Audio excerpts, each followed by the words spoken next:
अनजान रहना पड़ता है, तो वहीं पर सामर्थ्यवान होते हुए भी बहुत कुछ सहना पड़ता है। यहाँ पर शायद ऐसी परिस्थिति बनी हुई थी राहु के अंदर, क्योंकि राहु अभी तक एक ऐसे साम्राज्य को प्राप्त नहीं कर पाए जहां पर इनको वास्तव में वो साम्राज्य की प्राप्ति होनी चाहिए थी। ठीक मीन राशि के 12वें घर पर राहु विद्यमान थे, जिसे कहा जाता था राहु का साम्राज्य। परंतु इस परिस्थिति पर ऐसा हुआ कि राहु अभी तक 30 डिग्री से 24 डिग्री के अंतराल में थे, जिस स्थिति को ज्योतिष शास्त्र की भाषा में कहा जाए तो मृत अवस्था कहा जाता है, अर्थात राहु मृत अवस्था में थे। वक्त करवट बदलता है और ठीक आता है 2 सितंबर का डेट। इस दिन यही राहु अपने मृत अवस्था से बाहर निकल जाते हैं, अर्थात जो अब इनको रिजल्ट देना है, क्योंकि इनका कार्यकाल सन 2026 के पूरे दिसंबर महीने तक रहने वाला है। इसलिए कह सकते हैं हम कि सन 2026 की न्यू इसी 2025 में इसी राहु के माध्यम से रची जा चुकी है। एक बड़ा परिवर्तनकारी साम्राज्यकारी ये समय होगा। क्यों होगा समझिएगा। सबसे पहले तो ये आपके ठीक 12वें घर पर राहु देव विद्यमान है, जहां पर 11 नंबर की राशि है, और इनकी जो 3 दृष्टियां हैं, इन 3 दृष्टियों के प्रभाव से बड़े सकारात्मक परिणाम ला करके देने वाले हैं। सभी ग्रह को हम हवा या हवा का झोंका कहते हैं, लेकिन एकमात्र राहु ऐसा ग्रह है जिसे हम तूफान कहते हैं। अब यही राहु का तूफान हमारे जीवन को किस मुकाम तक पहुंचा पाएगा समझिएगा। सबसे पहले 12वें घर पर है, तो जितने लोग भी विदेशों में कार्य करते हैं या जो लोग भी अपने कैरियर विदेश में ले जाना चाहते हैं, उन सबके लिए एक सकारात्मक ये रिजल्ट होगा राहु का 12वें घर पर होना। विदेश से जुड़े हुए कार्य पूरे होते हैं। आप यदि आयात निर्यात इंपोर्ट एक्सपोर्ट संबंधी कार्यों में संलग्न है तो राहु 12वें घर पर मौजूद है। हॉस्पिटल में जो काम करते हैं, जो सेवा का कार्य करते हैं, इन सब लोगों को सकारात्मक परिणाम मिलने जा रहे हैं 12वें घर पर राहु का होना।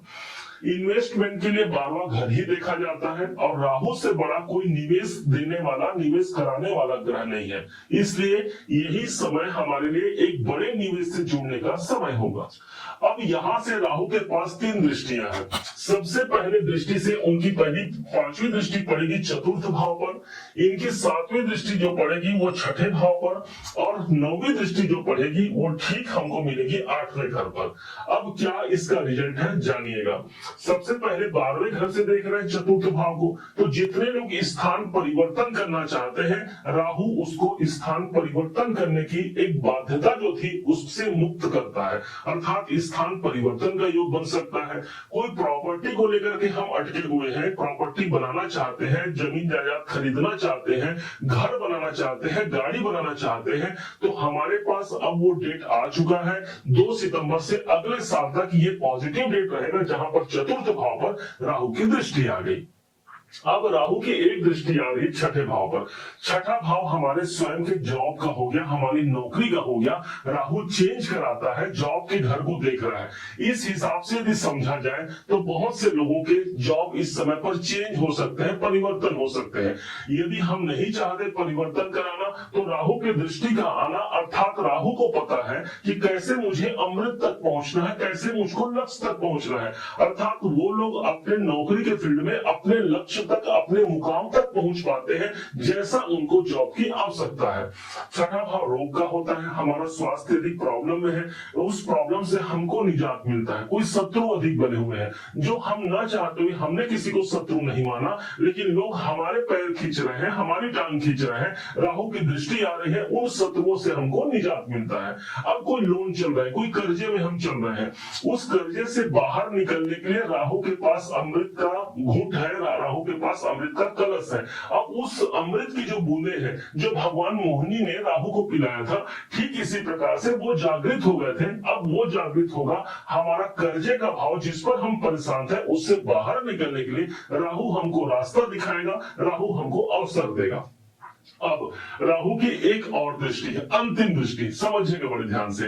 ये दृष्टि कहीं और नहीं, 8वें घर पर है। सबसे बड़ी बात तो ये हो गई कि राहु 7 नंबर की राशि पर दृष्टि दे रहे हैं। 7 नंबर के मालिक होते हैं शुक्राचार्य जी, और राहु को हम कहते हैं दानव, और जिस घर पर वो दृष्टि दे रहे हैं वो दानव गुरु का घर है।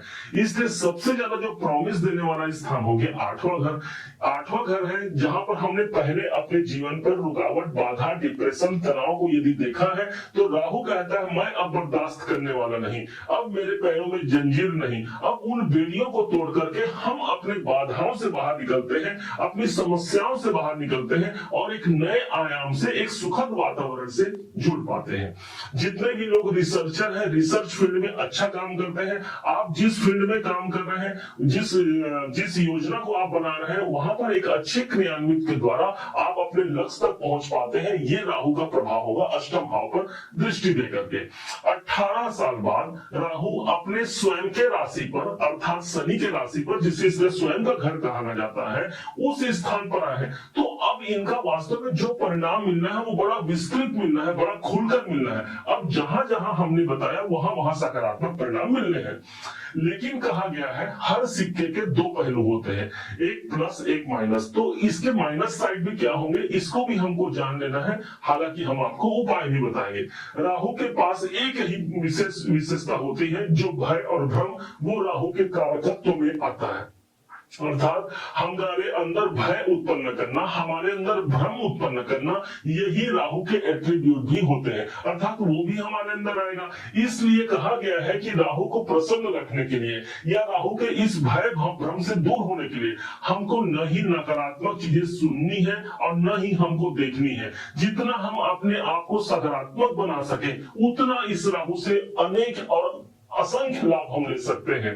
ध्यान दीजिएगा, भगवान शिव जी की आराधना करने से ये राहु सदैव प्रसन्न रहता है।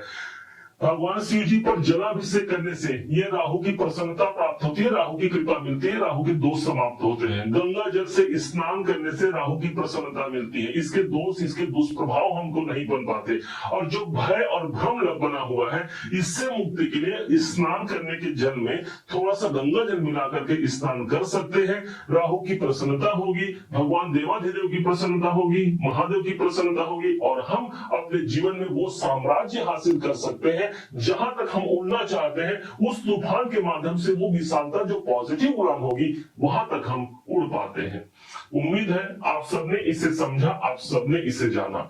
यदि आपने इसे समझा है, जाना है, मेरे समझाने का प्रयास यदि आपको सार्थक लगा हो, मेरे समझाने का तरीका यदि आपको सार्थक लगा हो, तो हर बार की भांति इस बार भी अपना प्यार भरा लाइक और कमेंट करना कभी मत भूलिएगा।